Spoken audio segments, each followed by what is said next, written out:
So good morning, everyone. Welcome to this webinar about how to use OneFile on the HSST program. We'll just give people another minute or so before we get started. Just while we're waiting for other people who've registered to arrive, can I have a show of hands? And what I mean by that is, if you are, I want to establish whether you're a trainee or a supervisor to see what the balance is. So first of all, hands up using the raise hands tool if you are a trainee.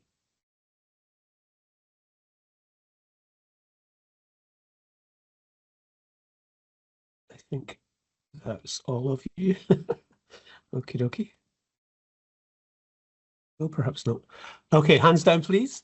And it looked to be about 20 out of 25 people. Yeah.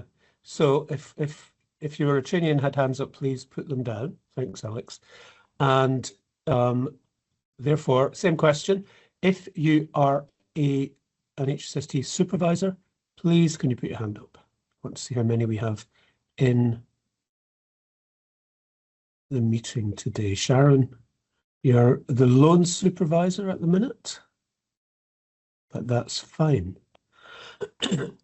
In what we're going to show, I want to show both the trainee and the supervisor side of submitting work for review and responding to it. I think it's important that trainees, in particular in HSST, understand both sides, so we will definitely cover both sides.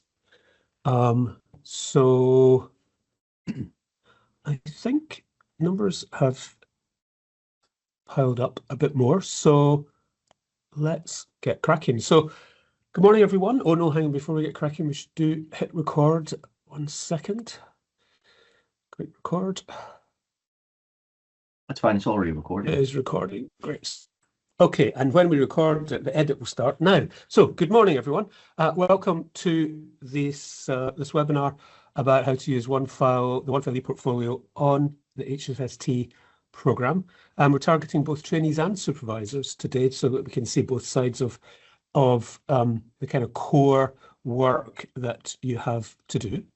A couple of slides just to sort of set the scene a little bit, which are going to echo the kind of messages that those of you who are trainees will have received at your induction day last month. So, as you heard many times at your induction day, HSST is a heavily personalised, bespoke program, particularly as it relates to the training that you do in the workplace, which has to be very self-directed and requires planning. We also heard, in addition to HSST being a heavily personalised program, we heard it's a long journey. And when you've got such a long journey to take, how do we apply any kind of structured assessment of workplace-based activity to such a long and personalised program activity? The answer to that is that's the role of the ePortfolio. So the ePortfolio, or a key role for the ePortfolio, is that it's a place where you will build up a record of the route that you took, because you're all going to take different routes, the places you stopped off on the way, the activities that you did in the workplace in order to get to a point where all that activity adds up to a body of expected activity mapped to a set of standards, which we will look at very shortly. So today we're going to walk you through the key features of OneFile that you'll need to regularly use as you move through the program. We're not going to look at every single feature of OneFile. I'll share some links to other things that I would advise you go look at. So our areas of focus today, a bit of orientation. What's the homepage like? How do you set yourself up? Both for you as a trainee and for you as a supervisor, we need to know how to get a view of progress. And by views of progress, I mean, what do I have to do? What have I done? What have I still got to do? What has my trainee done? What has my trainee still got to do?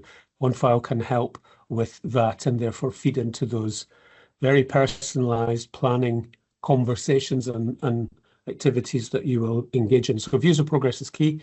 And then pretty much we're going to look at either side of this is how a trainee makes a submission.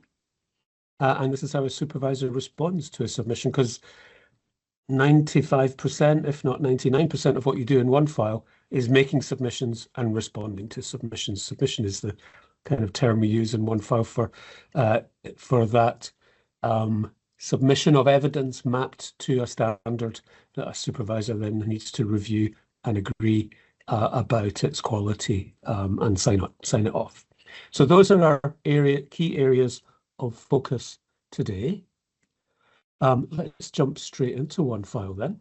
I'm going to start with the trainee view, but we'll flick back and forward between trainee and supervisor view. I think Alex has just popped into the chat that, yes, just to do this, we're going to use the Q&A function right at the end for questions rather than asking you to leave them in the chat as we go along. So I think I'll be about 30 minutes and then we'll have plenty time for a Q&A towards the end. Okay, so here we are, we're a trainee, this is a fictional HSST trainee and attached or associated with a fictional HSST supervisor. This is the trainee's view. So a little bit of orientation and an important setup. Most important thing, as soon as you find yourself in OneFile, is to do some work to edit your profile. How do we do that? Where do we do that? We click on our name at the top right hand of the screen. So if I click on trainee name here, and then I click on profile, I can do some things to edit my profile. I can upload a profile picture. It's not mandatory. There are different fields you can edit here, but the ones I want to draw your attention to, because these are pretty non-negotiable, are thinking about email preferences. Now, unlike when you make a purchase online and strangely you then are a recipient of a newsletter that you don't think you signed up for, and you have to unsubscribe from if you don't want to receive it. OneFile doesn't work like that. OneFile is never going to send you any emails unless you set yourself up to receive them. And it's in this via the profile and email preferences, via the email preferences section of the profile that you manage that. You can even add additional emails to your account has been set up if you're a new HSST trainee with the email address you provided us with, highly likely, therefore to be your work email address. If you wanted to be alerted additionally to an additional email address, that's even a possibility. Importantly though, email alerts, and perhaps this is more for supervisors even than trainees, it would not be the greatest behavior by a supervisor if a trainee submitted something to them for review and they just didn't know it was there.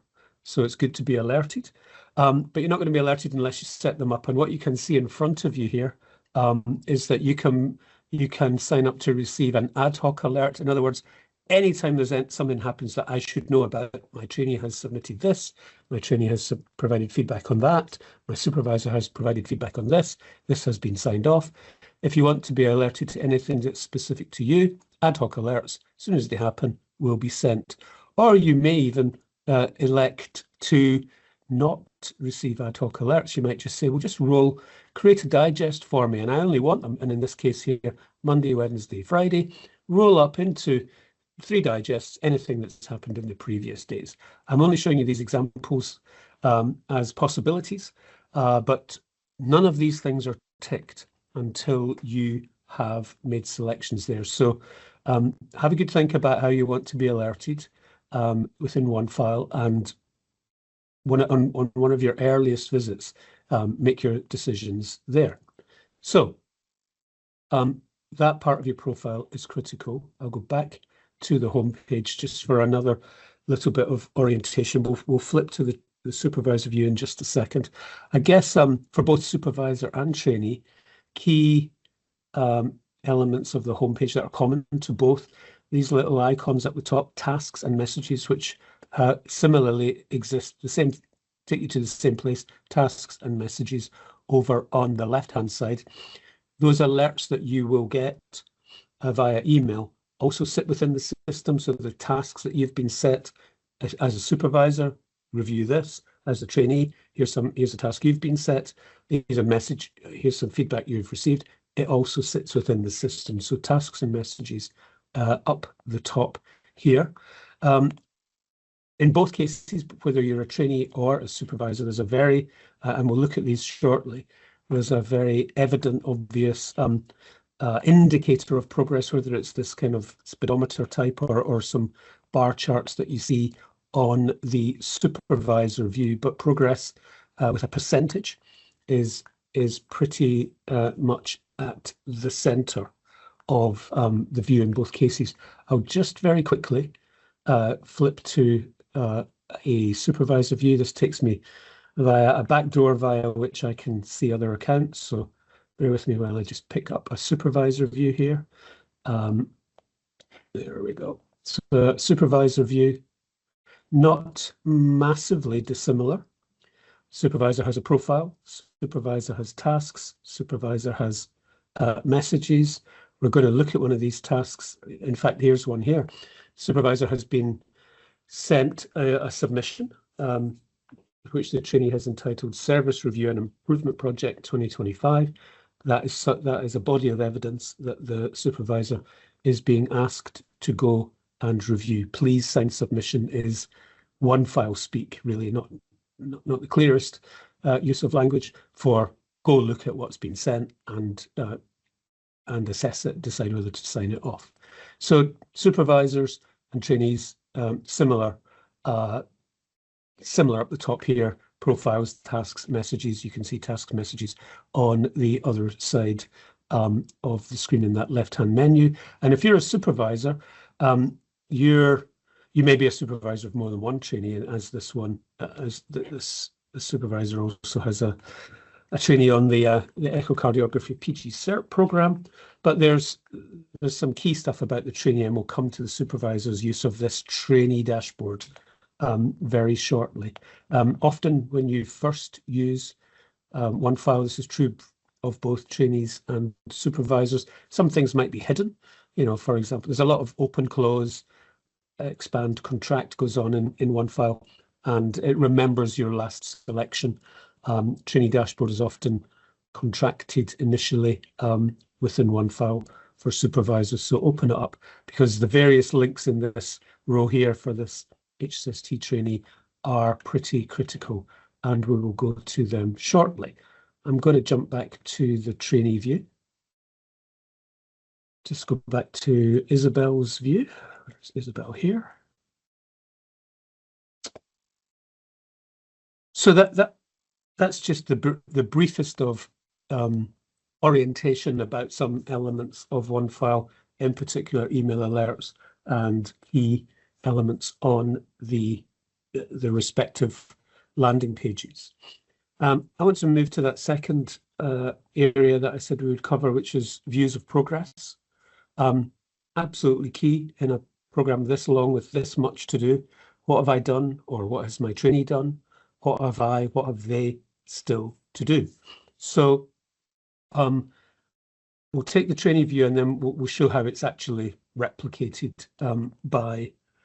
within the supervisor view. So views of progress. There are a couple of different ways of doing this as a trainee. We could go to our portfolio, for example. I'll just show you some various different routes. And if we go to our portfolio as the trainee, we'll see that we have a tab entitled Progress, and it's got a few options here. We could first of all just click on the sort of bar charted view here, and if I just scroll down, you can start to see we've got these different, let's call them module-like components within the portfolio.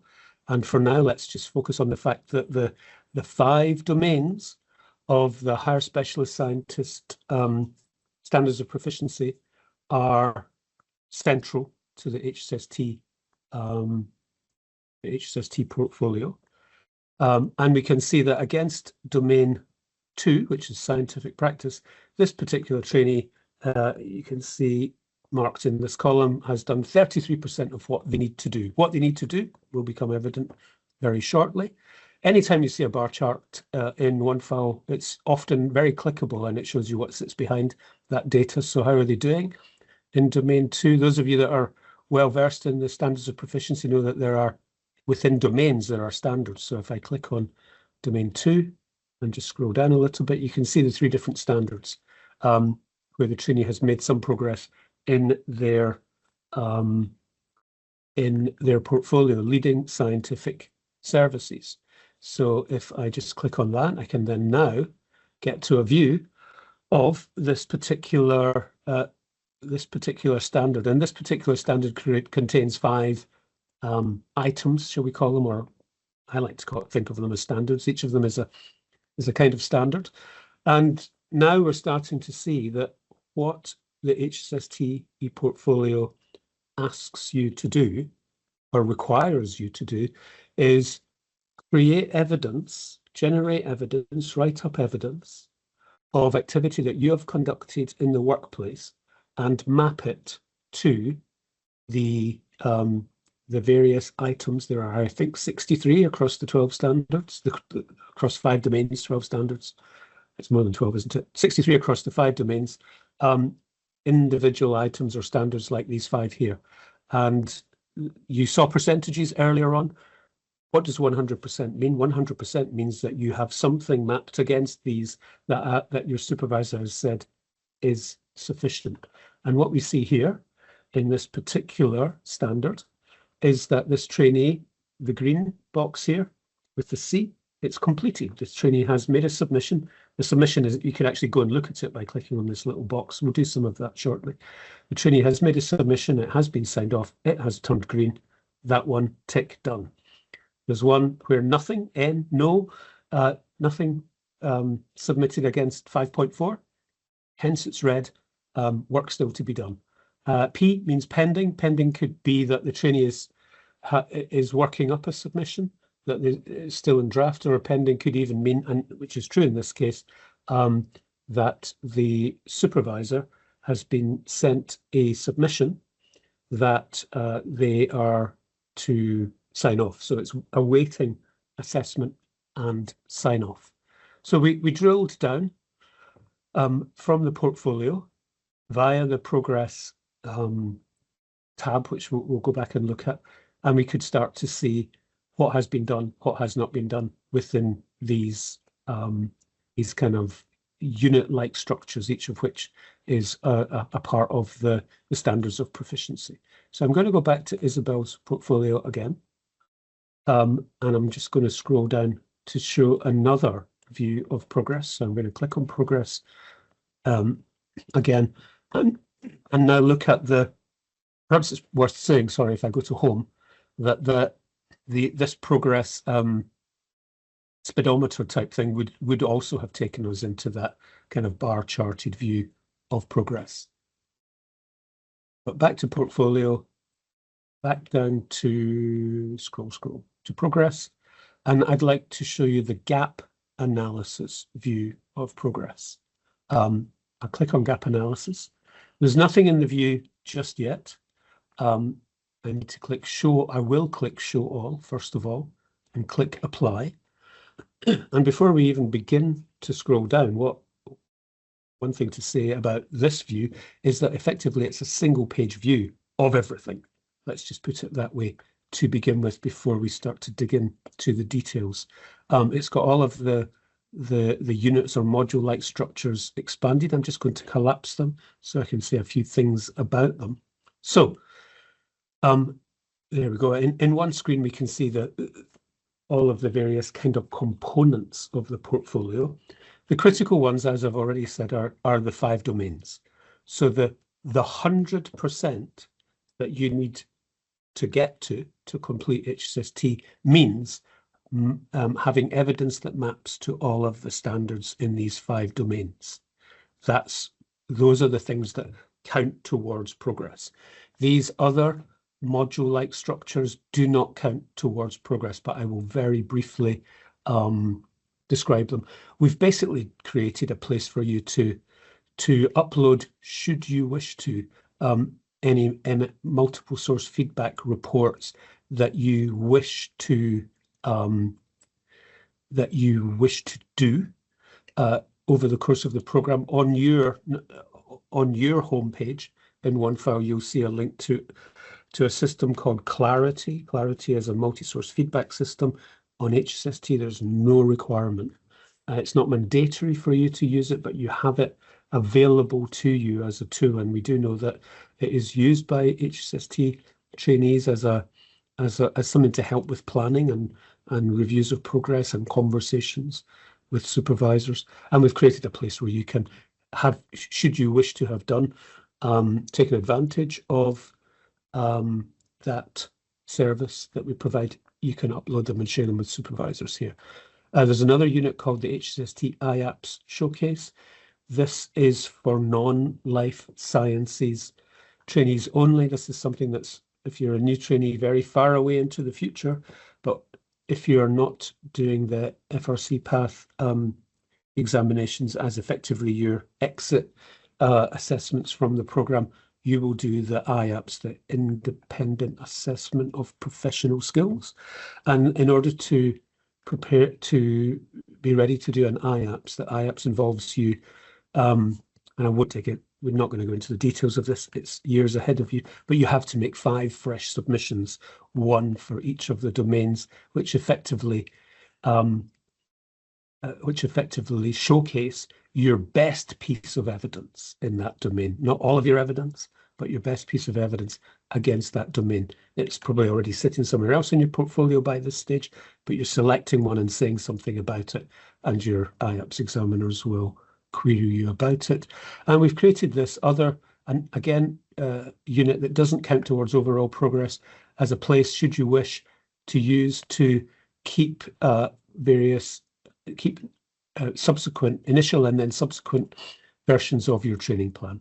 You can see that in this case, Isabel has submitted 2 versions of her training plan and this is a place that she's using to store them and share them with her supervisor over time.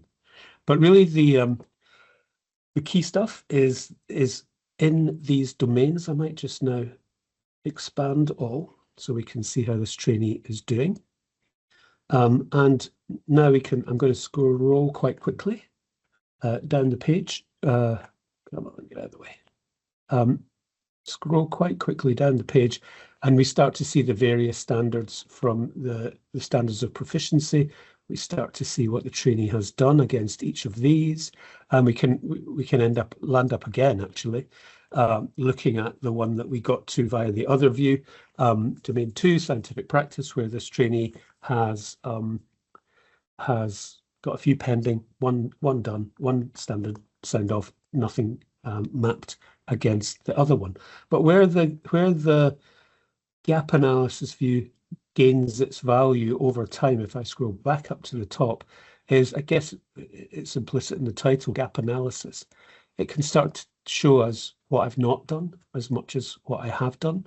And you would, it's handy for those planning conversations. So if I just apply that, now this trainee was only at what, 31% of progress to begin with, but now if we scroll down the page, this trainee has done, this is now only presenting us, as we see here, going back there, it's now only presenting us with the things I still have to do and that I've done nothing against. So the one that was green there is out of the view, as you would expect, because that has been completed. So you can filter for completed or not completed as a way to get views of progress. So gap analysis, view of progress, very, very important. And those are your 2 views of progress. If you're a supervisor, very quickly show you how to find them. Just go into the supervisor view, back into Cora. And Cora, as I said earlier, if you're a supervisor, the things that are most important for you, you can access via this trainee dashboard. So if I click on the if I click on those bar charts, then I can start to dig down into these those domains as we did previously. In this case, actually, Cora has the detailed view switched off. There's a lot in OneFile where, as you use it for the first time, just be attentive to some of the various kind of settings that OneFile presents you with, because it remembers your last setting, and if the detail view is more important for you, do it. If it's less important, then strip it back. But there's that bar charted view of progress that allows us to dig down. If I again go back as Cora to Cora's landing page, I can get to the gap analysis view, which is exactly identical to what we saw from previously in the trainee view. That one-page view of everything that has been done or that is still to be done, that is filterable. So views of progress, really critical. I'll go back to Isabel now. But important that both trainee and supervisor know where what the views of progress offer and how to find them. Okay, now to the sort of most important parts of OneFile, which is, well, how do I make a submission if I'm a trainee? What does that even look like, making a good submission? And if I'm a supervisor, how do I respond to a submission? So I've got, let me just double check, I've got these things open elsewhere on a different screen. Give me 1 second. Oh, yes, I have. Good. So here I am as a trainee. I've done some work that I think I can map to a couple of the standards. The work in this hypothetical example was a little bit of involvement in curriculum writing and assessment writing for my specialty on STP. This fictional trainee did a little bit of writing of curricular and assessment materials, and then spent a half day in the summer working on as an assessor for their specialty for the STP final year assessment. So as you may be aware from the standards, there are standards about directing the education and training of others. So this trainee wants to submit that evidence and map it to some standards. So how do we create a submission? We click on, as the trainee, we click on submissions, and we click on create submission. We have to do this selection of a method. It's not particularly clear terminology, but when you're submitting evidence of activity, it does what it says on the tin here. You select evidence of activity. Anything you're selecting to map against the standards of proficiency, you should call you should use the evidence of activity method. The title, I've got it on my other screen. I'm just going to paste it. The title was STP Curriculum and Assessment Development. So I've given my submission a title. So now I hit start. Okay, we now have that title in place. I now have to select the standards that I'm mapping this evidence against. And to select the standards, we click on this Set Criteria button here. And I am looking for, let me remind myself of which standard I'm going to do this against. It's in 4. So I am going to look at I think it's professional practice. Let's just remind ourselves, yes. Professional practice, standard 4, is direct the education and training of others. And this trainee thinks that advising on national training requirements and curricula is well covered by this work, as well as participating in teacher training and assessment is well covered by that work that they did in the summer on the STP final year assessment. So I've selected my 2 standards. I then have to hit back, which is a bit clunky in OneFile, but if I hit back, you can now see that these 2 standards are now associated with this submission. All good. Now I need to provide a bit of a narrative for my supervisor about the evidence I'm going to upload. There is a narrative I have just prepared earlier. I'm just going to paste in here. And I'm just going to make it bigger so it's readable. because we'll have a brief look at it. So if you're able to see that, I hope you are. But I'm pausing to look at this because we always want to encourage trainees to help their supervisors to understand the evidence that they are submitting. So the last thing your supervisor wants is for you to empty a carrier bag of attachments into OneFile and then just go, hey, have a look at these, without you providing some sort of guide to what this stuff is, what it relates to, what your role was in that work. You know, you might be uploading a new SOP that you've developed for a new area of service with you know, some adjacent associated material, but put it in context. So there, as you can see here, there's a bit of context here. I volunteered to do this and that for the STP program. Here's what I did. Here's what my specific contributions were. And both the documents that I'm uploading here contain post-activity reflections about what I learned from my involvement. So always provide a good narrative. Now my job is now what I'm going to do is add a couple of documents that I've prepared where I've brought this material together. Just do that. I'm going to select the files. Files are on my desktop. Where are they? Yes, curriculum review, and which was done in November 25. Final year assessment work was done in July 25. These are two documents that I'm uploading as part of this submission. Here they are. If I hit attach, and I'm now taken back to my submission, and they're attached to it. So what have I done so far? I've provided a title. I've selected my particular standards. I've provided that narrative that we looked at, and I have now uploaded a couple of documents. So I'm really ready now to send this to my supervisor. And to send, I have to sign. If it's not signed, it stays in draft. I have to sign, and then I hit a not particularly well named button called Save and Quit. And in almost all OneFile processes, Save and Quit saves the work you've just done and then pushes it to the next stage in the process. And the next stage in the process here is that it sends it to Cora, in OneFile speak, my assessor. So I'm going to hit Save and Quit. That is now done. And in my kind of list of submissions, we can now see that I've now got two submissions, which are now in the action required column, which now requires some action by my assessor.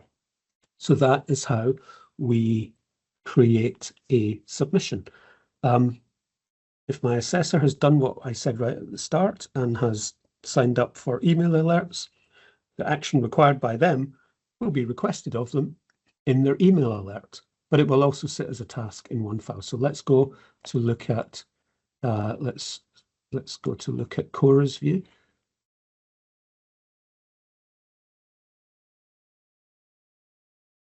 All right, Cora now has two tasks. You may remember Cora previously had one task. If I click on the task list, you can see a couple of submissions sitting there for this supervisor to review, and we'll work on the one which Isabel just created there. As you can see, it says, please sign submission, STP Curriculum and Assessment Development 2025. So if we click on the task, we get to the submission. And we saw what the submission is comprised of. But let's just take our time to go down the page. Let's pay attention briefly to this bit here, which says, please tick boxes to accept criteria. So your job, once you've looked at the evidence, is to tick off whether that you, as the supervisor, feel that the standard has been met. So they, in the supervisor view, have these tick boxes.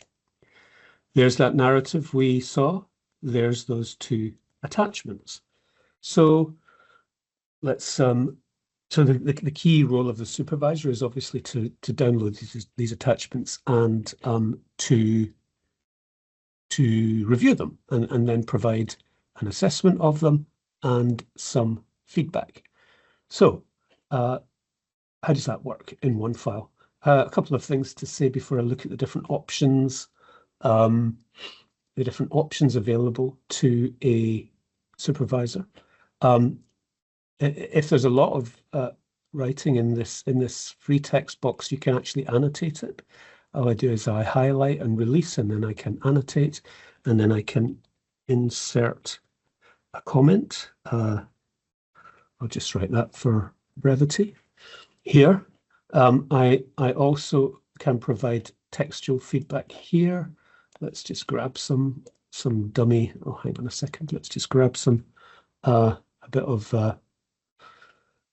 Latin filler text for speed. Here, and go back into Isabel's portfolio. There are settings which you'll see shortly which require feedback. There are certain things that if you make a certain selection, the system will require you to provide feedback. But you have a place to provide feedback, and you can also add attachments as well. You know, you might say, well, here's a paper, here's a presentation, here's a thing I did, here's another piece of work you should look at. You can add attachments to as part of your feedback. But what options are available to you as a supervisor? I think it's important that trainees know this too. Just going to open up this particular document. And what you can see here is that when you as a supervisor receive a submission from a trainee, you've got three options, which are approve, reject, or resubmit. And I'm going to start with resubmit. So why might you ask a trainee to resubmit? In this particular case, you might, it could be many reasons, but in this particular case, you might say, really nice coverage of 4.2. I'm going to need a little bit more about what you learned about good assessment practice in order to sign you off for 4.5. So resubmit is a really good option if you think, good start, give me more. And we know of HSST trainees and supervisors who almost agree, who do agree ahead of submissions that sometimes this could be work in progress, whereby look at here's what I've got, have a look. If you think it's, tell me what more it needs, and they kind of take advantage of the resubmit option. And I think this is much more of it's a good fit for HSST perhaps than for more kind of competency-based programs like STP or others. So resubmit is always an option, and it's a very simple thing to do in OneFile. So if we just go back in to OneFile, I simply hit the resubmit button, but I have to have provided feedback. If I hit resubmit without having provided feedback, the system's not going to let me resubmit it. And resubmit effectively pushes the submission back into draft for the trainee to add to. They may take a document off it, they may improve a document, they may add another one, they may add something further to the submission. So resubmit is an option. Approve and reject are options. Let's look at approve first because it will help us understand reject. To approve, you tick the standards that are met, you sign the deck, you sign at the bottom, you click save and quit. Let's look at how that works in the actual page itself in OneFile. So let's assume that Isabel's work here is really good stuff in terms of reflections and learning and volume activity, quality of reflections that make you the supervisor sufficiently happy that those standards have been met. In order to accept and sign off against those standards, you have to tick them, and you have to sign down the bottom, and then you hit save and quit. That's you saving what you've done and pushing it back to the trainee. That is how you do that. I'm not going to just hit save and quit just yet because I want to show you potentially a weakness of OneFile here, which is that there isn't a sort of formal fail reject option. But let's just discuss before we dig into that. Why would you select reject on HSST? Probably the work would have to be of such a insufficient quality that you just need to say to the trainee, right, that submission, go away and start a new one. Because if you reject a submission, it can't be then resubmitted. So there's a difference between resubmit and reject. So reject may be something that's used rarely. You may find yourself using approve or resubmit much more frequently than reject. But to reject, you have to provide feedback, and you don't tick the competency and you sign. But I want to show you, as a supervisor who's happy with work, how easy it is to reject when you think you're approving. Because if we go back into OneFile, let's review this submission again. So, yep, remember we got this really nice narrative. It put things in context. Fantastic. I understand the situation now. We got these two documents with some solid evidence and sets of reflections in them. Great, I've read them. I'm convinced. I'm now down the bottom of the page. Here's my feedback. Well done, Isabel. Nice work, Isabel. I'm going to sign. It's a little bit too easy in OneFile to get to the bottom of the page and forget to tick and sign, which is right up the top. So we often get that first time a supervisor comes into OneFile and wants to sign something off, they're often rejecting when they should be accepting and approving because they forget to tick and sign. So tick and sign equals approve. No tick and sign equals reject. So in Isabel's case, we have ticked, we have signed, we have given feedback. I'm going to hit save and quit. And that has been done. Then as a supervisor, I can see other tasks. I go to my tasks view. But if I go to my home page now, and I scroll down to Isabel's progress, she's nudged up a couple of % with that work. She was on, what was it, 31 or 2? Now on 34, by having signed off a further 2 of the 63 standards. And that we can see it here. We'll see it in the gap analysis view. And of course, Isabel will see it in her view. So that's us worked through how to make the submission, how to review and respond to the submission. A couple of things to say by way of a kind of conclusion before we open up for questions. Just come back in to the slide. So that point that people may wish to build up evidence over time, but then use the sort of resubmit function as a sort of back and forward is something that people may wish to do on HSST. But key points to take away: clearly signing up for email alerts, definitely getting to know the progress views. There's a ton of stuff on our website which shows you much more than I've shown you today about features in OneFile.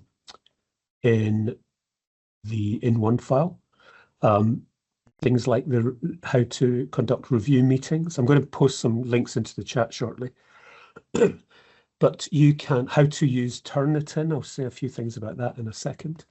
But what you can see in that 4th bullet point is that mapping evidence to the standards of proficiency is absolutely at the center of what is being asked for and what is being addressed in the OneFile portfolio for HSST. As I've said, you may wish to build it up and invite review and return. And those of you who are not life scientists, there is an element of OneFile review when you put yourself forward to complete the program for your IAPS. And the review is of those only of those 5 submissions that you put into your showcase. I think I have one final slide, and I'll quickly show you the website. I've used the Alex. I'm going to go backwards because I didn't edit my slide. I want to give you the email address of our help desk. So on the school website, we have a section, the information and resources section. It has a section on OneFile. It's a very comprehensive section.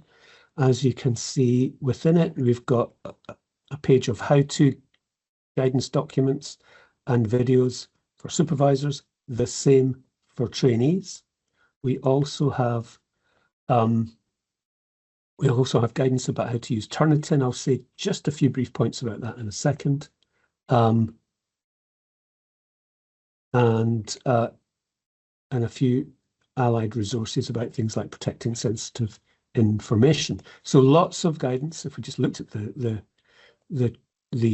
trainees guidance here, we've got a whole bunch of, we've got a playlist of videos in YouTube for HSST trainees. We are shortly, just wait for that to come up, we are shortly to upgrade these. The interface has changed a little bit, but not so substantially. We're going to review and update these, but they're definitely good enough already. And you've got, for each of the kind of different actions you might wish to perform in OneFile, there's a little video there on YouTube. And I will pick up this turn. Well, you can see that there's guidance about Turnitin. One final thing to say, without going to the workflow, because in the practice versions of OneFile that I've been using today, I don't have Turnitin integrated. But in the live version of OneFile, there is an integration between OneFile and Turnitin, whereby if we just go back to, let's just go back to Isabel's submission. Let's just go back to any submission we can find. Let's go back to Isabel very quickly. But we saw that Isabel had, just go to her submissions, go to those that are, well, here's one here that's pending. It's a submission Isabel also sent to Cora, map about a sort of service improvement work. In the live version of OneFile, these, when you upload a document, there will be a little, there'll be a button here to push this document through Turnitin. 2 or 3 things to say about that.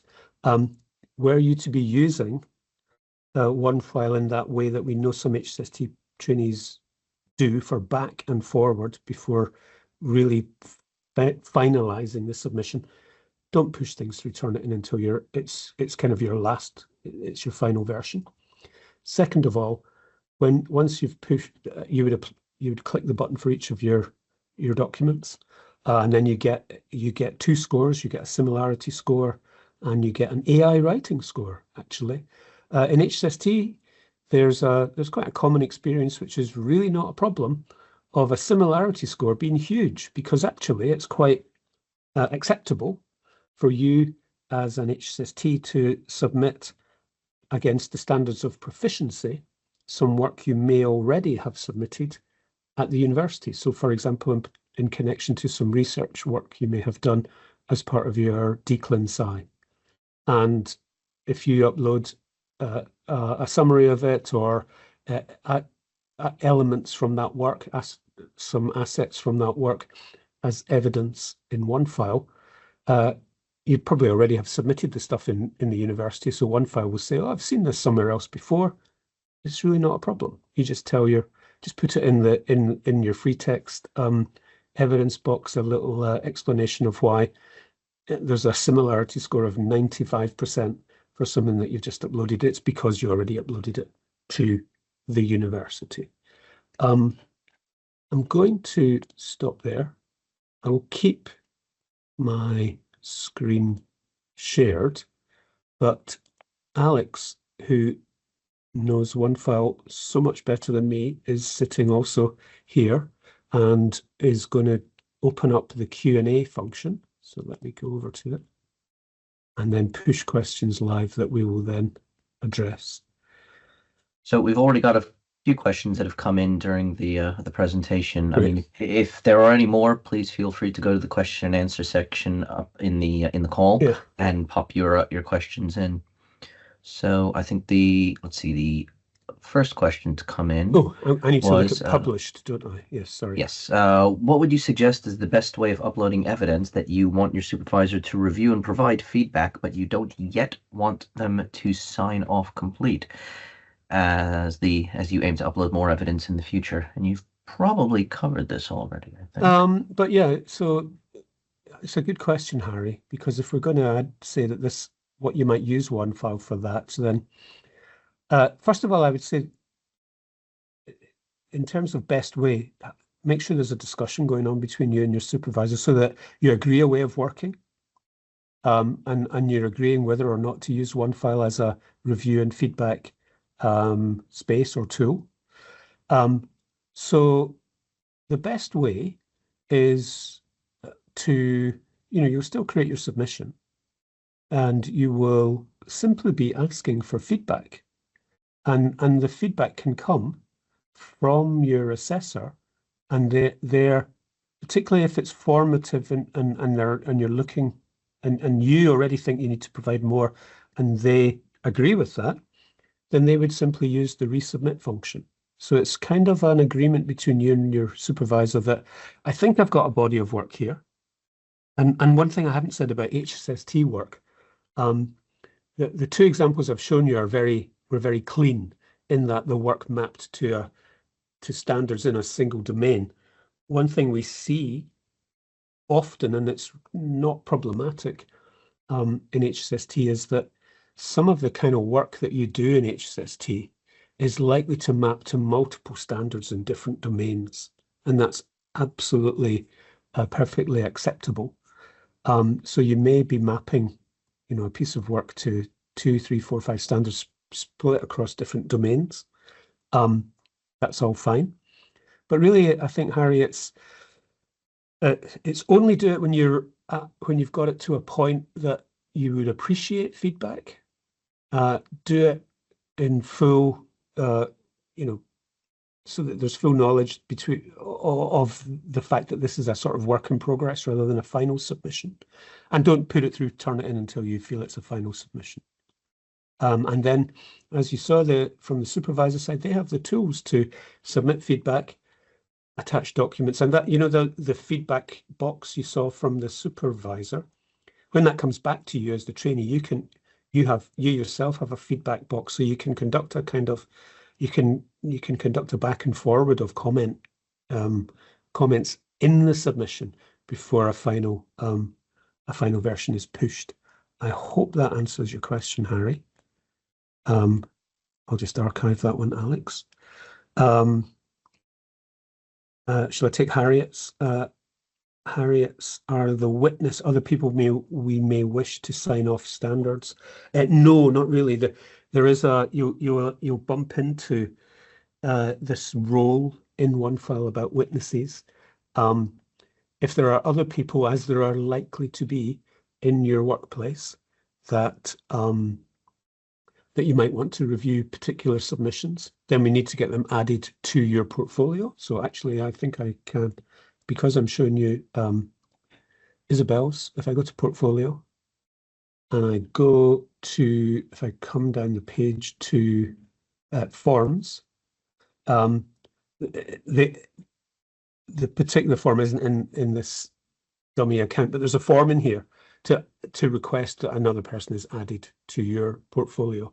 And then that comes into us in the school digital team, and we'll add we'll add additional assessors to your portfolio. And when you make your submission, when you make your submission, you can select which of your assessors. But if you've got more than one, in the one I showed you, Isabel only had one. But in a new submission, if she had another assessor added, she could select, is this going to Cora or is it going to someone else? So not the witnesses, it's additional assessors. Yeah, I think it's just worth reiterating that we don't use witnesses at all in OneFile. It's a feature of OneFile that we can't switch off, and it's used much more in the apprenticeship world, which OneFile is much more ingrained into than the healthcare world. Yeah, that's true, and OneFile has probably a greater uptake in things like apprenticeships, where witness statements and so on are are a more prevalent way of working. Okay, I'm going to take Talitha's very sensible question. If something is rejected, for example, accidentally, and we saw how easy it is to accidentally reject, Talitha says, can you submit the same work separately? Or does that fall into self-plagiarism? Firstly, the thing to say is self-plagiarism is not a problem because if it's explainable. But secondly, if your assessor has inadvertently rejected when they thought they were approving, they or you can get in touch with their service desk. And I meant to show over in, oops, I'm going to share again. I meant to show over in OneFile, over in my screen over here, that at the bottom of each of those pages about OneFile, just go to this one here, you will find the email address that I should have got right in my presentation. This initiates a ticket in our help desk. So it's there at the bottom of every one of the OneFile pages. So Talita, if that happened, just pop a line in there and we will unlock the in the case that you mentioned, we would just simply unlock the submission back to the assessor so that they can tick and sign, because they didn't tick, they just signed. So that would be the quickest there. Let's have a look at any other questions we have. Do we have to use Turnitin for every submission? Only for your final submission, Grace. If you were using that sort of back and forward, you have to use it for every document on, again, where Turnitin can read the document. So basically we're talking about PDFs and Word documents, PowerPoints. It can handle Excel, can't it, Alex? I'm a bit hazy. Not very well. It does much better with documents and PDFs and PowerPoints. However, if your PDF is created, it doesn't scan images. So if your PDF is created from a word processing document, then that's fine. But if your PDF is created from a scanned document, then Turnitin won't pick up any of that text because it will be treated as an image. Similarly, with your PowerPoint slides, if you run a PowerPoint through Turnitin, it'll ignore graphs, charts, and images, but it'll just focus on your text. Yeah. So do you have to use it? Do you have to use it for every submission?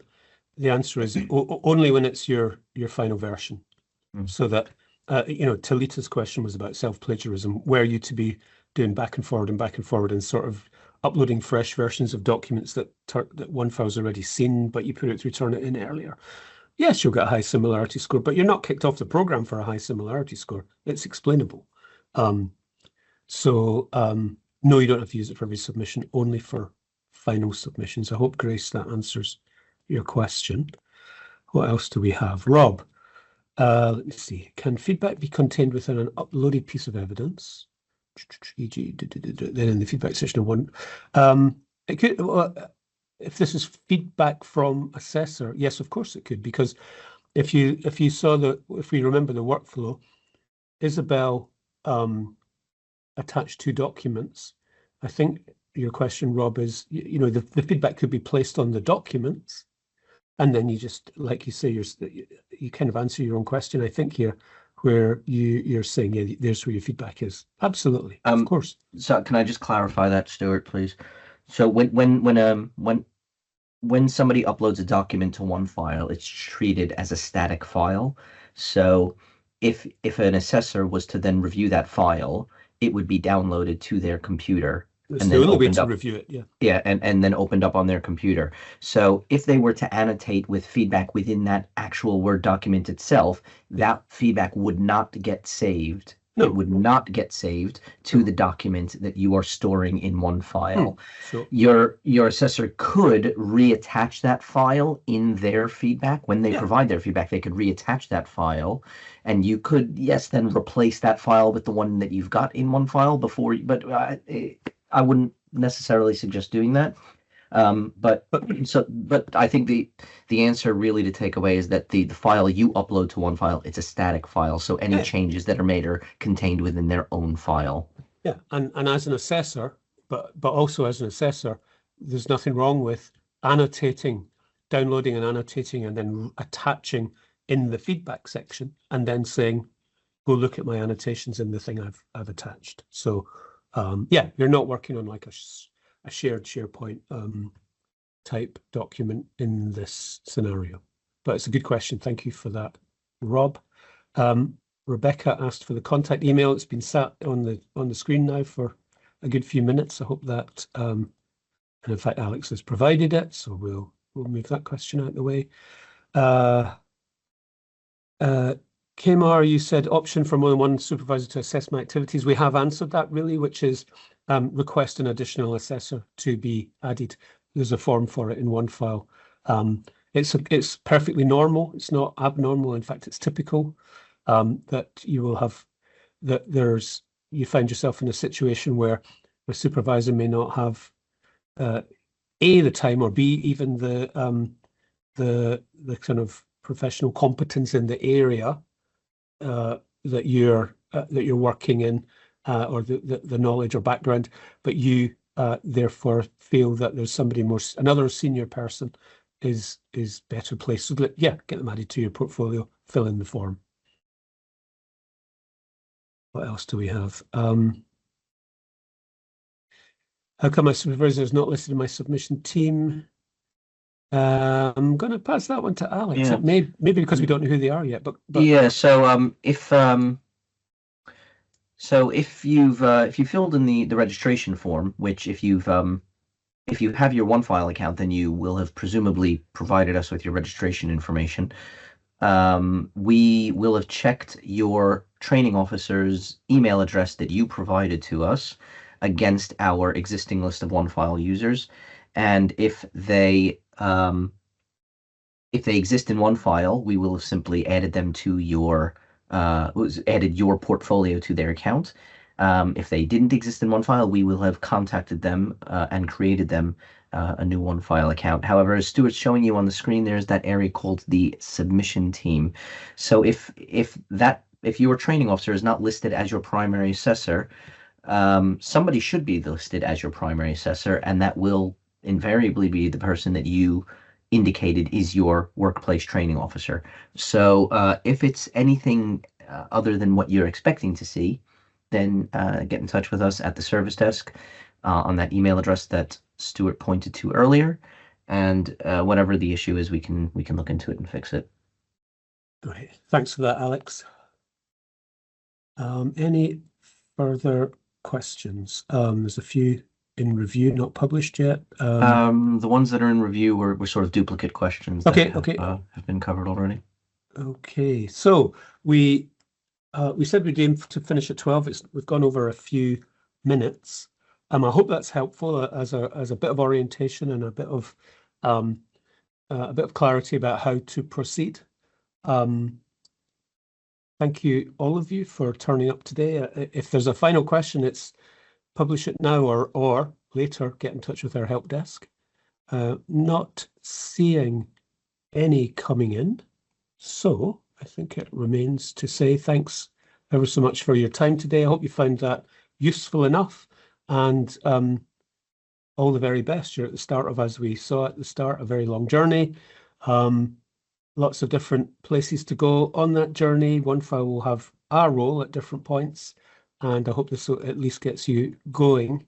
But we wish you all the very best in the program, and we are here to support you. But for now, I'm going to click on the end event button, and I hope you have a good remaining few hours of Friday and a good weekend. Thanks ever so much for your attendance today.